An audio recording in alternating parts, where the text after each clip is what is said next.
والصلاة والسلام على سید الانبیاء والمرسلین وعلى آلہ وصحبہ اجمعین اما بعد فقد قال اللہ تبارک وتعالی ان للمتقین مفازا حدائق واعنابا وکواعب اترابا وکأسا دہاقا لا يسمعون فيها لغوا ولا كذابا جزاء من ربك عطاء حسابا رب السماوات والأرض وما بينهما الرحمن لا يملكون منه خطابا يوم يقوم الروح والملائكة صفا لا يتكلمون إلا من أذن له الرحمن وقال صوابا ذلك اليوم الحق فمن شاء اتخذ إلى ربه مآبا إنا أنذرناكم عذابا قريبا يوم ينظر المرء ما قدمت يداه ويقول الكافر يا ليتني كنت ترابا صدق اللہ العظیم۔ آگے ہو جائیے، زیادہ زور سے بولنے کی ضرورت بھی نہیں، آگے جا بیٹا۔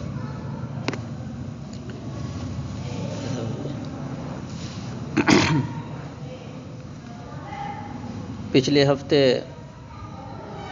اس پارے کی پہلی سورت جو ہم چھوٹی سورتوں سے ہماری گفتگو کا سلسلہ شروع ہوا تھا، اس پہلی سورت کا پہلا رکوع ہوا تھا، اس پر گفتگو ہوئی تھی، اور اب اس پارے کا آخری رکوع آج ہوگا اور اس پر بات ہوگی۔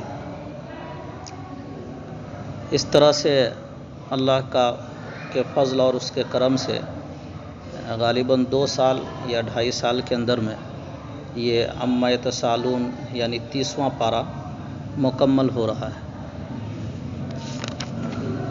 اس شروع میں اللہ تعالیٰ نے اس سورہ میں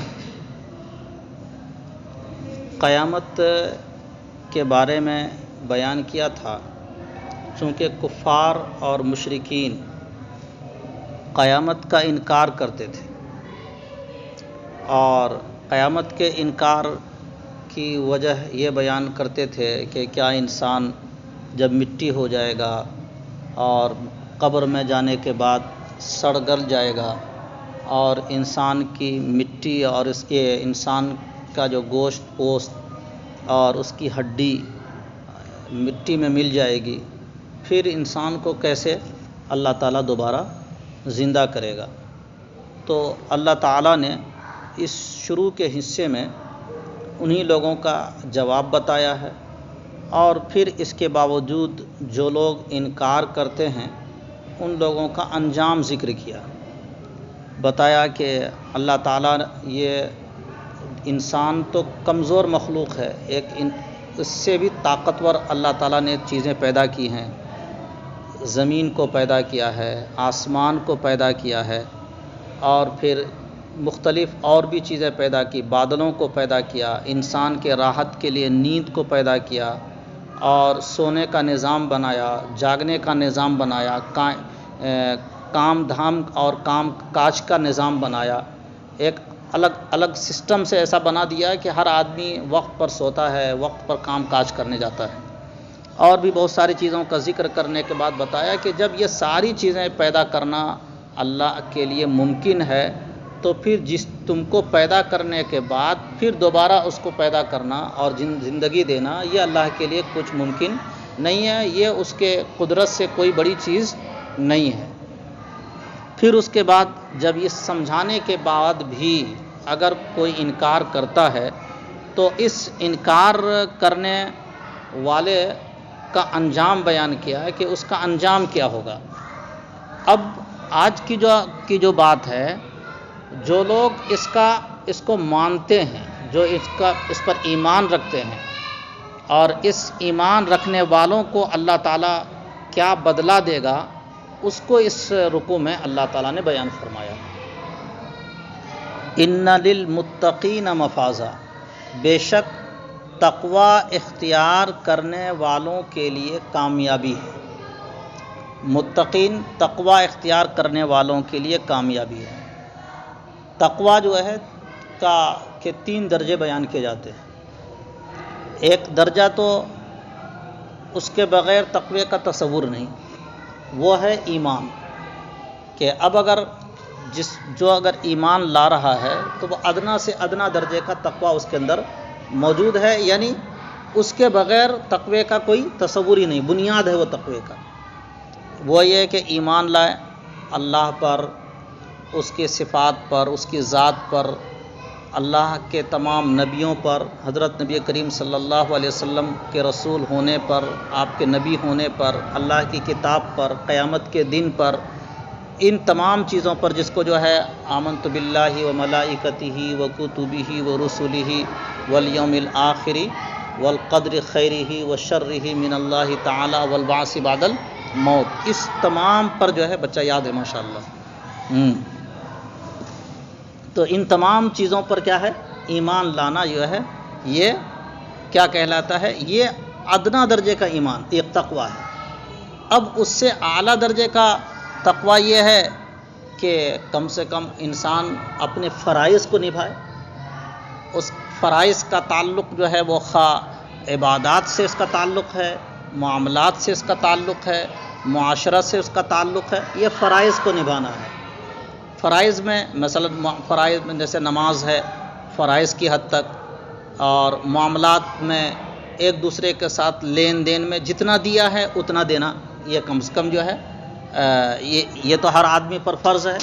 ایک دوسرے ہمارے اوپر جس کا دینا، جس کا حق ہے اس کا پورا حق دینا، یہ فرائض میں داخل ہے۔ اسی طرح سے معاشرت میں ہے کہ ایک دوسرے کے ساتھ رہن سہن میں کس طرح سے تعلق معاملہ کرے، وہ رہن سہن میں ہمارے اوپر جتنا حق ہے اس رہن سہن میں پورا حق ادا کرنا، یہ معاشرت ہے۔ یہ تقوی کا درمیانی درجہ ہے، اس میں تو ہر آدمی کو کرنا بھی ضروری ہے۔ پہلا درجہ یہ ہے کہ اس کے بغیر تو ہو ہی نہیں سکتا ہے تقوی۔ دوسرا درجہ یہ ہے کہ تقوی تو ہو سکتا ہے لیکن اللہ کی یہاں ان تمام کی چیزوں کے بارے میں پوچھ ہوگی۔ اگر اس میں کمی آ سکتی ہے تو اللہ ہو سکتا ہے معاف کر دے، اور اللہ ہو سکتا ہے کہ اس کے مقابلے میں سزا بھی دے۔ لیکن پہلا والا تقوی ہونے کی وجہ سے ایک وقت ایسا آئے گا کہ ان تمام چیزوں کی سزا بھگتنے کے بعد اللہ تعالیٰ اس کو جنت میں داخل کرے گا۔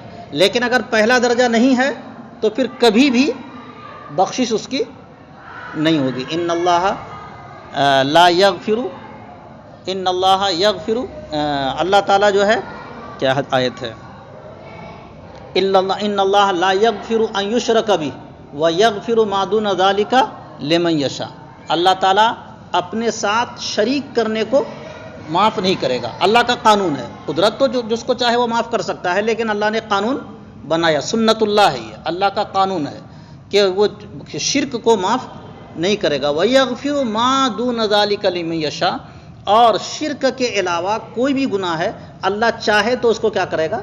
بخش دے گا۔ تو تقویٰ کا جو پہلا نمبر ہے وہ نمبر تو ہر ایک کے اندر معافی کے لیے ہونا ضروری ہے، اگر وہ نہیں ہے تو کبھی بھی اس کی معافی نہیں ہے۔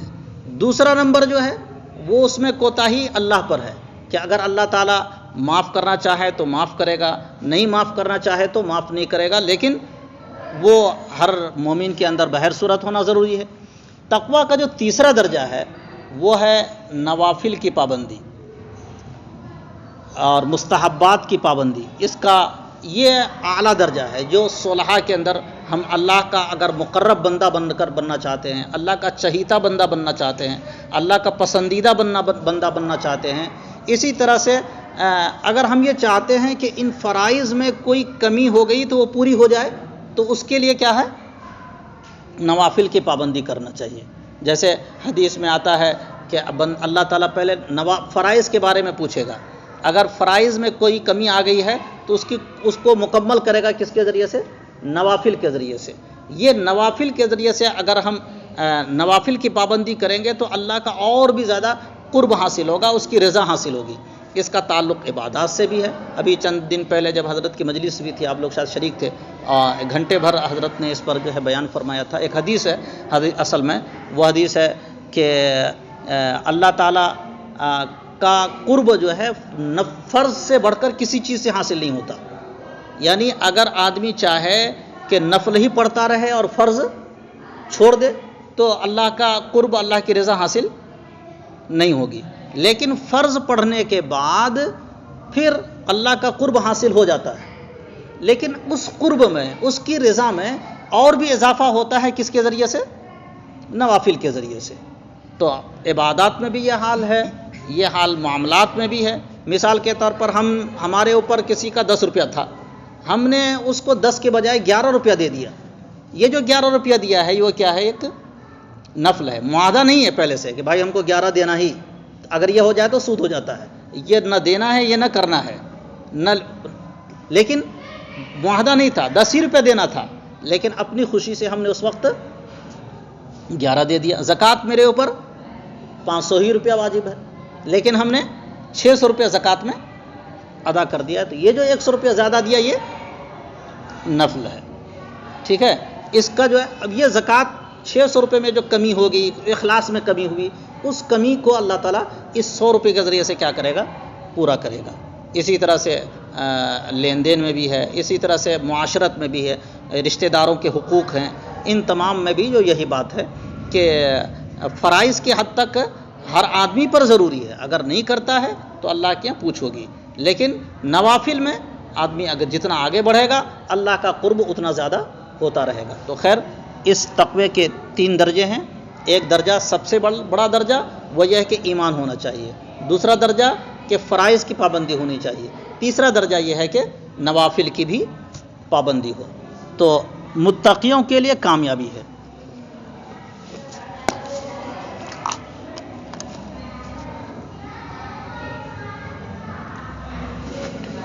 ان للمتقین مفازا حدائق واعنابا، کہ متقی لوگوں کے لیے، تقوی اختیار کرنے والوں کے لیے کامیابی. اب یہ جو کامیابی کہا گیا ہے سب کے لیے درجہ ہوگا.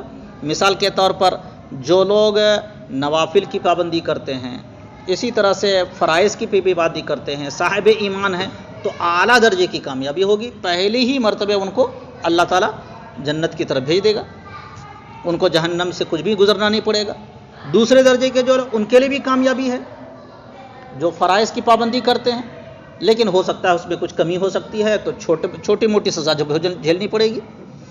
تیسرے درجے میں فرائض کی پابندی ہی نہیں ہے تو کیا کہتے ہیں اللہ پر ہے، اللہ چاہے تو بخش دے گا ان کے لیے. لیکن کامیابی ہے اس طور پر کہ کیا کہتے ہیں کبھی ہمیشہ ہمیں جہنم میں نہیں رہنا پڑے گا. ایک وقت جہنم سے نکل کر کے جنت جائیں گے تو اب ہمیشہ کے لیے ان کو جنت میں ہی رہیں گے. لیکن اللہ یہ کچھ دن کے لیے تو سزا بھگتنی پڑے گی.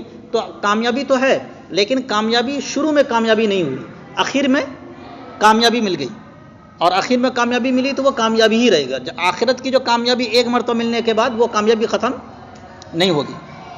ٹھیک ہے. اس لیے کہ قرآن میں کہہ دیا خالدین فیہا، جو جنت میں جائے گا ہمیشہ کے لیے جائے گا. پھر اس کے لیے پھر ایسا نہیں کہ کوئی غلطی نکل گئی تو پھر وہاں سے نکل کر کے جہنم بھیج دے گا، ایسا اللہ ایسا نہیں فرمائے گا. ٹھیک ہے.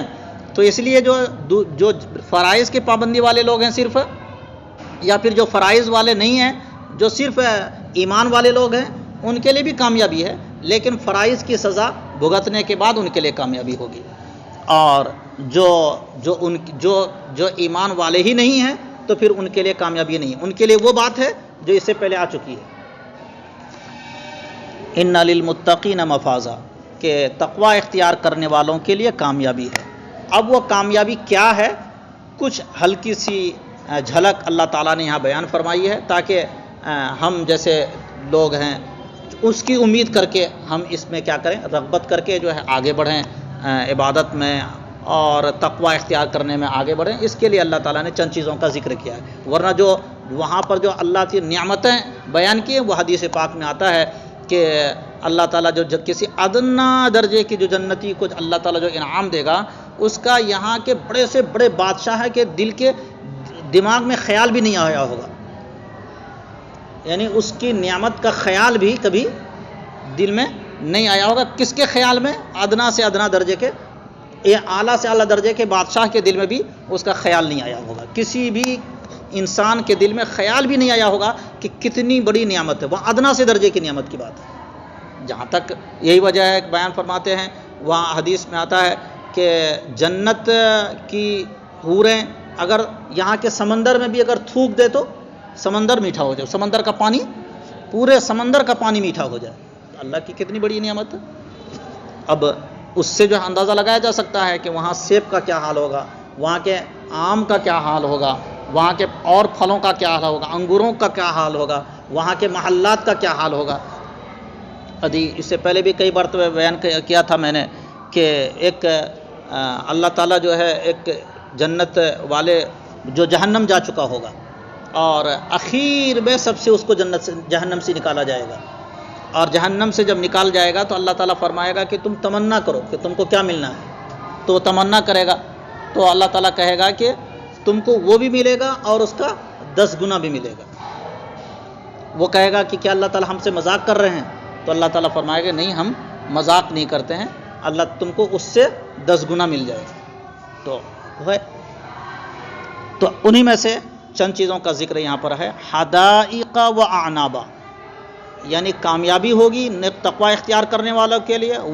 وہ کامیابی یہ ہے کہ باغات ملیں گے اس کو جنت میں. ہم یہاں دنیا کے چھوٹے چھوٹے باغات پر جو ہے ہم جب جنت کے باغ کا جب ذکر کرتے ہیں نا تو ہمارا ایک انسان ہونے کے ناطے، چونکہ ہمارا اللہ نے دنیا میں ایک چھوٹا سا دماغ دے کر بھیجا ہے، اس چھوٹے سے دماغ سے ہم کوئی چھوٹا سا باغ ہم کیا کر لیتے ہیں، خیال میں لے کر آ جاتے ہیں. وہ نہیں ہوگا. ایسا باغ ہوگا کہ جس کا ہم نے تصور بھی نہیں کیا ہوگا. وہ اعنابا، اور انگور ہوں گے. وہ کواعبا، اور اس کا جو لفظی ترجمہ ہے وہ ذرا سا دوسرا یہ ہے، اللہ تعالیٰ جو ہے انسان کے اندر جو کیا کہتے ہیں جنس، اب خواہش پوری کرنے کے لیے اللہ نے جو دو رکھی ہے، اس کے لیے اللہ تعالیٰ جو ہے اعلیٰ سے اعلیٰ درجے کا نمونہ اللہ وہاں پیش فرمائے گا، مومنین کو دے گا. وہ اس کا مطلب یہ ہے. اب اس کو ہم دوسرا اللہ سا ترجمہ ہم نہیں کر پا رہے ہیں، اچھا نہیں لگ رہا چلو، لیکن چونکہ اللہ نے بیان فرمایا ہے اس لیے ہم یہ نہیں کہتے. اللہ نے جو کچھ بھی ہمارے لیے رکھا ہے وہ سب ہماری ضرورت کی چیز ہے اور وہ ہمارے لیے نعمت ہے، کیونکہ بچے بھی ہیں تو اس لیے جو ہم بھی یہ کر رہے ہیں. وَكَأْسًا دِهَاقًا، اور بھرے ہوئے پیالے ہوں گے، یعنی بالکل شہد سے بھرے ہوئے پیالے، الگ الگ مشروبات سے بھرے ہوئے پیالے، اور کیا کہتے ہیں دودھ سے بھرے ہوئے پیالے، مختلف قسم کے بھرے ہوئے پیالے ہوں گے. اب بھائی کسی کو کوئی مہمان جاتا ہے نا تو ہم بھرے ہوئے انداز میں جو ہے پیش کرتے ہیں. وہاں تو نہریں بھی ہوں گی، شہد کی نہریں بھی ہوں گی، حدیث میں بھی آتا ہے شہد کی نہریں ہوں گی، دودھ کی نہریں ہوں گی. لیکن جب کوئی مہمان جاتا ہے نا تو الگ سے تشت پر ہم ڈال کر کے اس کے سامنے پیش کرتے ہیں. تو جنت والے اللہ رحمان کے کیا ہوں گے، وہ مہمان ہوں گے، تو ان کے اعزاز میں وہ پیالوں میں پیش کیا جائے گا. ٹھیک ہے. لا يسمعون فيها لغوا ولا كذابا، جنت میں کوئی بیکار کسی باتیں وہ لوگ نہیں سنیں گے. بھائی یہاں پر اگر کوئی شور کرتا ہے، ہنگامہ کرتا ہے نا، ہمیں اچھا نہیں لگتا ہے، پریشانی ہوتی ہے. اور کوئی ادھر ادھر کی بات کرتا ہے نا ٹینشن لگتا ہے. کہہ رہے ہیں کہ وہاں کوئی بیکار بات نہیں ہوگی. ہر آدمی جو ہے بالکل خوش و خرم ہوگا. جہاں سے بھی آواز آئے گی نہایت کان میں ایسا لگے گا کہ کوئی کسی نے شہد گھول دیا. بھائی کسی نعت خان یا جو لوگ نعوذ باللہ دنیا میں جو موج و مستی کے گانے سنتے ہیں، تھوڑی دیر کے لیے جو ہے ان کو جوش آتا ہے گندی چیزوں، وہاں جو ہے جو بھی آواز آئے گی وہ پاک آواز آئے گی. اور وہ پاک آواز انسان کو اتنی خوبصورت لگے گی کہ تھوڑی دیر کے لیے جو ہے بہت، اور اللہ رحمان بھی اس سے بات کرے گا. سب سے بڑھ تو یہ ہے کہ حسن عطا کرنے والا جس نے دنیا کو حسن عطا کیا ہے وہ حسن حقیقی ہے، اس کی آواز کان میں آئے گی. کتنی بڑی بات ہے بھائی. رحمان اللہ تعالیٰ ہی کی بات ہمارے کان میں پہنچے گی، اور اللہ کی بات جو ہوگی وہ کتنی خوبصورت ہوگی جب ہمارے دل میں آئے گی. تو ولا کذابا، اور نہ وہاں کوئی جھوٹ بات سنیں گے، نہ تو کوئی بیکار بات، اور بطور خاص کوئی جھوٹ بات تو بدرج بہر صورت نہیں ہوگی. اور یہ سب چیزیں بیان فرما رہے ہیں جزاء من ربک عطاء حسابا، تمہارے رب کی طرف سے تمہارے اعمال کے بدلے میں یہ چیز ملنے والی ہے. عطاءً حسابا، اور یہ پورا پورا بدلہ ہوگا، پورا پورا حساب ہوگا یہ اللہ تعالیٰ کی طرف سے۔ اور یہ نہیں دنیا میں جو نیک اعمال کرتے تھے اللہ تعالیٰ ان کے اعمال کے بدلے میں پورا پورا دے دے گا، کوئی بھی کچھ کمی نہیں رکھے گا، بلکہ مومن یہ تو اللہ تعالیٰ نے اپنے فضل سے فرمایا ہے، ورنہ ہمارے اعمال کے بدلے میں اللہ کا جو انعام ہوگا وہ بدرجہ اونچا ہوگا۔ یہ تو اپنے فضل سے فرمایا ہے کہ تمہارے پورا پورا بدلہ ہے، وہ اپنے فضل سے ہے، ورنہ ہماری حیثیت کو دیکھا جائے تو ہمارے اعمال میں اتنی پاکی نہیں ہے جتنی پاکی کے اتنی زیادتی نہیں ہے جتنی زیادتی کہ اللہ تعالیٰ ہمیں وہ نعمت عطا فرمائے گا۔ آپ نے ایک واقعہ سنا ہوگا، وہ ایک بادشاہ تھا، ایک زمانے میں، اس زمانے میں جو ہے قحط سالی آ گئی تھی، ایک غریب آدمی وہاں پانی، اس نے ایک گھڑے میں پانی رکھا ہوا تھا اور وہ پانی جو ہے بہت دنوں سے بچا کر رکھا تھا پینے کے لیے۔ جب قحط سالی آ گئی، کہیں پانی نہیں ہو رہا تھا، تو اس نے غریب آدمی نے سوچا کہ ہمارے بادشاہ کے پاس بھی تو پانی نہیں ہوگا، لہذا جو ہے گھڑے کو 6 مہینے کا پانی جو ہے بھر کر کے اپنے بادشاہ کو ہدیہ کرنے لے کر گئے کہ بادشاہ کو پانی نہیں ملا ہوگا۔ بادشاہ کے پاس جب گیا تو بادشاہ نے دیکھا کہ جو ہے یہ بہت خوشی کے ساتھ یہ غریب لے کر آیا ہے پانی، تو لہذا اس پانی کو قبول بھی کر لیا اور ساتھ ساتھ بہت سارے انعام دے کر کے اس کو بھیجا، لیکن ساتھ ساتھ یہ کہا کہ جب لے کر جاؤ گے تو دجلہ و فرات کے کنارے سے اس کو گزارتے جانا تاکہ وہ دیکھ لے کہ ہمارے پاس کتنا پانی ہے۔ تو ہمارے جو اعمال ہیں وہ وہی غریب کا جو ہے وہ کیا کہتے ہیں گھڑے کا پانی بدبودار پانی ہی ہے، اور اللہ تعالیٰ جو ہے کہ جو نعمت ہے وہ کیا کہتے ہیں دجلہ و فرات سے بڑھ کر کے ہے۔ رب السماوات والارض وما بینہما الرحمن لا یملکون منہ خطابا، کہہ رہے ہیں یہ بدلہ ہوگا آسمان اور زمین کے پروردگار کی جانب سے بدلہ ہوگا، وما بینہما، اور آسمان اور زمین کے درمیان جتنی بھی چیزیں ہیں ان تمام چیزوں کے پروردگار کی طرف سے یہ بدلہ ہے، اور وہ رحمان ہے، اسی وجہ سے اللہ تعالیٰ یہ تمام چیزوں کا بدلہ دے رہا ہے اور اتنا خوبصورت بدلہ دے رہا ہے۔ اور ساتھ ساتھ یہ بھی فرمایا کہ وہ رحمان ہونے کے باوجود اتنا قادر مطلق، اتنا عظیم رب ہے کہ میدان محشر کا حال یہ ہوگا کہ کل میدان محشر میں کوئی آدمی اگر رحمان سے بات کرنا چاہے تو کسی کی مجال نہیں ہوگی، لا یملکون منہ خطابا، اس سے کوئی خطاب کرنے کی طاقت نہیں رکھے گا۔ ہاں کچھ موقع پر بیان اللہ تعالیٰ اجازت دے گا، تو آگے آ رہا ہے کہ جب اللہ تعالیٰ اجازت دے گا تو اللہ تعالیٰ سے بات بھی کرے گا کوئی، اور جب اجازت نہیں دے گا تو پھر کسی کی زبان نہیں کھلے گی وہاں۔ یوم یقوم الروح والملائکۃ صفا، یہ واقعہ اس دن ہوگا جس دن کہ حضرت جبرائیل علیہ السلام جو تمام فرشتوں میں افضل فرشتے ہیں وہ بھی اور تمام فرشتے بھی صفوں میں کھڑے ہوں گے، اللہ کے حکم سے صف بصف کھڑے ہوں گے، لائن میں کھڑے ہوں گے، یعنی اللہ تعالیٰ کے حکم سے کھڑے ہوں گے، اور یہ خود اتنے بڑے بڑے فرشتے بھی اللہ کے ماتحت میں ہوں گے۔ ہم جن کو طاقتور سمجھتے ہیں اور اتنا بڑا فرشتہ سمجھتے ہیں کہ حضرت جبرائیل علیہ السلام اگر ایک انگلی پر بھی پوری دنیا کو اٹھانا چاہے تو اٹھا سکتے ہیں، لیکن ایسے ایسے طاقتور فرشتے اللہ کے حکم سے صف بصف کھڑے ہوں گے۔ لا یتکلمون الا من اذن لہ الرحمن، آئیے بیٹھے تھوڑی دیر کے بعد بات کر لیتے ہیں۔ لا یتکلمون الا من اذن لہ الرحمن، یہ فرشتے بھی اور دوسری مخلوق بھی اللہ سے بات نہیں کر سکیں گے، الا من اذن لہ الرحمن، سوائے اس سے جس کو کہ رحمان اجازت دے کہ ہاں اب تم بات کر سکتے ہو۔ وقال صوابا، اور بات بھی ایسی ہونی چاہیے جس کو اس نے درست قرار دیا ہو، کہ یہی تم ہی بات کر سکتے ہو اور یہی بات کر سکتے ہو، اس کے علاوہ دوسری بات نہیں کر سکتے ہو، تب اللہ تعالیٰ سے کوئی کیا کرے گا اس وقت بات کر سکے گا میدان محشر کا۔ ذالک الیوم الحق، اب بیان فرما رہے ہیں کہ جس کا انکار کر رہے تھے شروع میں، عما یتساءلون، کہ وہ لوگ کس چیز کا انکار کریں، کس چیز کے بارے میں سوال کرتے ہیں۔ ذالک الیوم الحق، وہ دن جو ہے حق ہے، یعنی قیامت کا دن حق ہے۔ فمن شاء اتخذ الی ربہ مآبا، جو چاہے اس دن اپنے رب کے پاس ٹھکانہ بنا لے. یعنی یہ وقت ہے دنیا میں، اللہ نے یہ وقت دے دیا ہے اور موقع دے دیا ہے، یہ موقع دے دیا ہے، اس موقع کو غنیمت سمجھ کر کے آخرت میں کوئی اچھا ٹھکانہ اپنے رب کے پاس بنا لے، مقام بنا لے، اللہ سے کی رب کا قرب حاصل کر لے، اللہ کی رضا حاصل کر لے. یہ موقع ہے.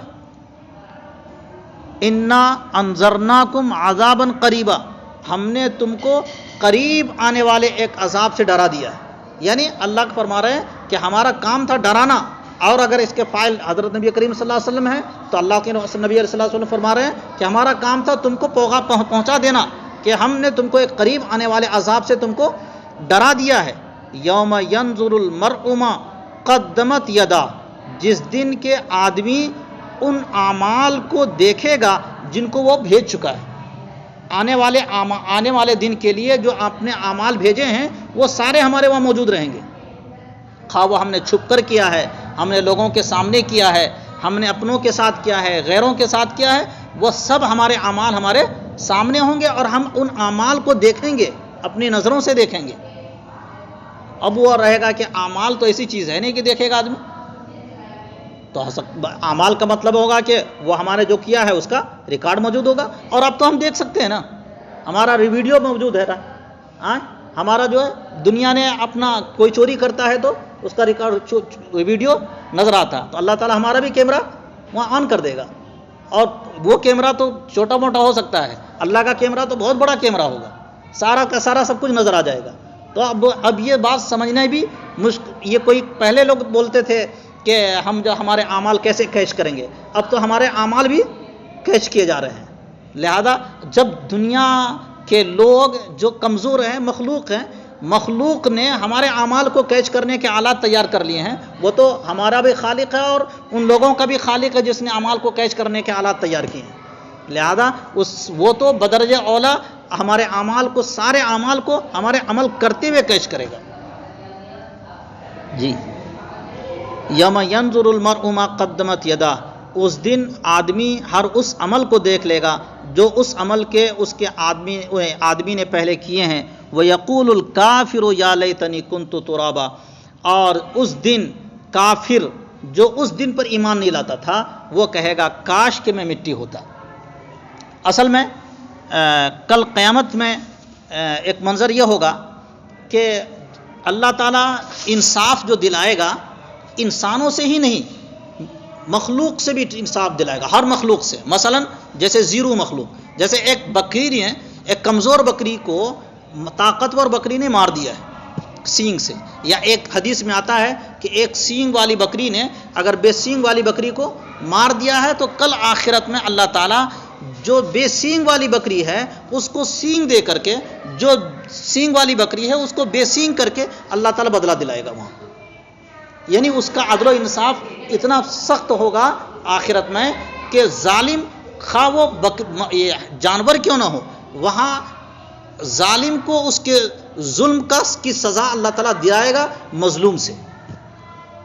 اور جب دلا دے گا تو چونکہ وہ مکلف نہیں ہے، یعنی اس کے لیے جنت اور دوزخ نہیں ہے، تو اللہ تعالیٰ ظالم کو مظلوم، حیوانوں میں ظالم اور مظلوم کا ایک دوسرے سے بدلہ دلا کر کے ان سب کو کہے گا کہ تم مٹی ہو جاؤ. وہ سب کیا ہو جائیں گے؟ مٹی بن جائیں گے. یعنی ان کا وہ ناپید کر دیا جائے گا، ان کو ختم کر دیا جائے گا. بکری کو، جانور کو، ہر گدھے کو، اونٹ کو، گھوڑے کو، شیر کو، چیتا کو، سب کو کیا کر دیا جائے گا؟ ختم کر دیا جائے گا. اب جب کافر دیکھے گا کہ ان لوگوں نے، بکریوں نے جو ظلم کیا تھا ان کو سزا مل گئی لیکن وہ اس کے بعد مٹی بن گئے، شیر نے جو ظلم کیا تھا ان کو سزا مل گئی، سزا ملنے کے بعد وہ مٹی بن گئے، گھوڑوں نے جو ظلم کیا تھا ان کو سزا مل گئی اور سزا ملنے کے بعد وہ مٹی بن گئے. تو کافر جو ظلم کیا تھا دنیا میں ان کو سزا ملنے کے بعد وہ مٹی نہیں بن رہے ہیں، ان کو کہاں بھیجا جا رہا ہے؟ جہنم بھیجا جا رہا ہے. وہ اس وقت تمنا کریں گے کاش کہ میں بھی کیا بن جاتا، اب مٹی بن جاتا. وَيَقُولُ الْكَافِرُ يَا لَيْتَنِي كُنْتُ تُرَابًا، اس وقت کافر کہے گا کاش کہ میں بھی کیا ہوتا، اب اس وقت مٹی ہی بن جاتا، تو جہنم جانے سے کیا ہو جاتا؟ جہنم کی سزا بھگتنے سے بچ جاتا.